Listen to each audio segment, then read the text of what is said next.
তো যে আর একটা ফুসফুস রিকভারি হলো কি না। মোটামুটি আমার একটা ভাই ও জোর জবরদস্তি করলো, চলো বাপ্পুদা গিয়ে আমরা খবরটা নিয়ে আসি। মোটামুটি ১৫-১০টা নাগাদ গেলাম, গিয়ে এনআইসিউ রুমের সামনে গেলাম, দেখলাম যে নার্সটা কিচ্ছু জানে না। ওরা মানে একবারে কিচ্ছু জানে না, ওই হসপিটালে মানে ওই নার্সিং হোমের নার্স কিচ্ছু জানে না, কিচ্ছু না। ফোনে কথা বলছিল ডাক্তারের সঙ্গে, ডাক্তার বলে দিচ্ছিল এটা ঠিক আছে কিনা, ওটা ঠিক আছে কিনা। এবার আমি চুপচাপ কিছুক্ষণ দাঁড়িয়ে ওখানে দেখলাম যে কী করছে।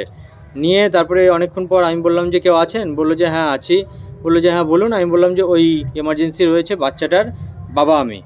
নিয়ে তখন বললো যে হ্যাঁ বলুন। আমি বললাম যে আমি যে এই সকালে ইঞ্জেকশনটা দিয়েছিলাম তো সেটার কি রিপোর্ট। বললো যে ম্যাডাম লাইনে আছে, কথা বলে নিন। নিয়ে ওদের ফোন থেকেই লাইনে ছিল, আমি কথা বললাম। আমি বললাম যে হ্যাঁ ম্যাডাম, আমি যে ইঞ্জেকশনটা দিলাম সেটার কি রিপোর্ট হয়েছে।